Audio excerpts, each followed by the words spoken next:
The Journey to Intellectual Enlightenment, Breaking Free from Assumptions. Introduction, the Spark of Awakening. Every great transformation, whether personal, societal, or global, begins with a moment of disruption. Intellectual enlightenment is no different. It often starts when a critical event shatters long-held assumptions, forcing us to pause, reflect, and question. It could be a political revelation, an economic crisis, a scientific breakthrough, or even a personal experience that contradicts what we once believed to be true. But enlightenment is not merely about acquiring knowledge, it's about reframing our understanding of the world. It is the process of moving beyond surface-level acceptance of information and into a space where we critically analyze, deconstruct, and reconstruct our beliefs in pursuit of deeper truth. So, how does one embark on this journey? What are the obstacles, and why do so many remain trapped in mental inertia? Let's break it down. Step 1. The disruption, when reality cracks. The first step toward enlightenment is often involuntary. It happens when an event or new piece of information disrupts our reality. Example, political disillusionment. A lifelong partisan suddenly realizes that corruption exists on both sides of the aisle. Example, economic awakening. A person who believed in the fairness of the free market watches as billionaires profit while wages stagnate. Example, scientific breakthrough. A once skeptical individual witnesses undeniable proof of climate change or the manipulation of health data. Example, personal betrayal. Trust in an institution, media, government, education, or religion is shattered by hypocrisy or deception. These moments force us into cognitive dissonance, where our old framework of understanding no longer aligns with the evidence in front of us. Most people experience these disruptions multiple times in life. The question is, do they investigate further, or do they retreat into comfortable illusions? Step 2. The resistance. Why we fear change. Even when faced with undeniable facts, most people resist intellectual enlightenment. Why? Because change is uncomfortable. It requires effort, uncertainty, and the loss of old security blankets. Here are some psychological barriers to enlightenment. Cognitive dissonance. The mind resists contradictory information to protect itself from discomfort. Tribal loyalty. People fear alienation from their social, political, or ideological groups. Ego protection. Admitting we were wrong requires humility, which is a rare and difficult trait to cultivate. Information overload. With so much data available, many people shut down instead of analyzing critically. Emotional attachment to beliefs.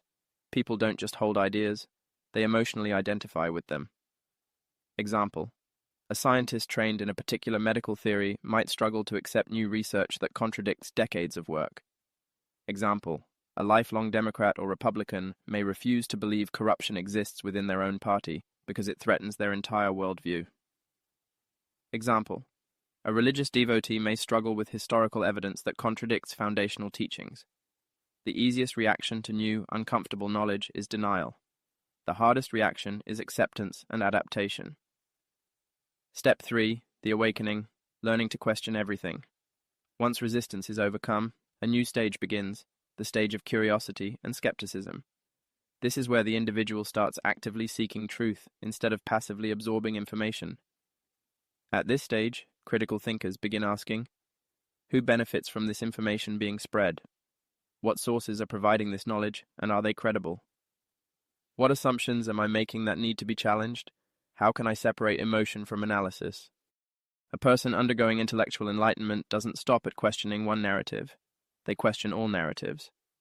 They reject binary thinking, left versus right, good versus evil, tradition versus progress, and seek nuance. Example, realizing that both capitalism and socialism have strengths and flaws instead of blindly supporting one ideology. Example, understanding that mainstream media and alternative media can both manipulate narratives for different reasons. Example, recognizing that history is written by victors and is often incomplete or distorted. True awakening is not about switching one belief system for another. It is about understanding that belief systems themselves are often engineered to control perspectives. Step 4. The reconstruction, building a new framework of understanding. Enlightenment is not just about tearing down old beliefs, it's about replacing them with something better. This is where individuals start seeking out diverse sources of information, books, independent journalists, historical texts, philosophical works, learning logical reasoning and argumentation skills to differentiate fact from propaganda, practicing intellectual humility, knowing that truth is always evolving, understanding psychological manipulation tactics used by media, governments, and corporations, avoiding ideological traps that seek to recruit rather than educate. Example: instead of watching only left-leaning or right-leaning media, an enlightened person looks for international news, economic analysis, and historical context. Example: instead of reacting emotionally to events, they analyze who benefits from public perception of that event. Example: instead of fearing uncertainty, they embrace complexity and ambiguity as natural parts of intellectual growth. Step 5. The responsibility, teaching others and resisting manipulation. The final stage of intellectual enlightenment is not just personal liberation, but societal impact. Enlightened individuals understand that knowledge is power, and power must be shared. They take on the responsibility of educating others, helping friends, family, and communities recognize propaganda and misinformation, resisting fear-based narratives. Governments and corporations use fear to control behavior. Enlightened individuals question fear-based policies and call out emotional manipulation, supporting intellectual freedom, defending free speech, open debate, and independent thought in a time when information is increasingly censored.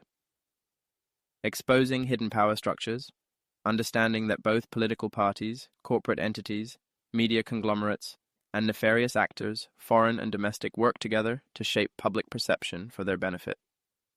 Conclusion: the cost of ignoring this path. The price of ignorance is compliance. The cost of intellectual laziness is control. When people fail to seek truth, they become pawns. They become consumers manipulated by marketing, voters manipulated by party loyalty, workers exploited by corporations, citizens controlled by fear-mongering policies.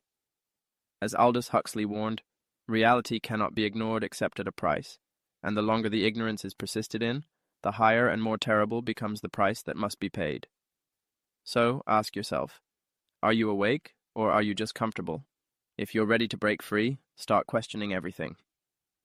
Follow information-warfare.com to arm yourself with knowledge, resist manipulation, and reclaim intellectual freedom.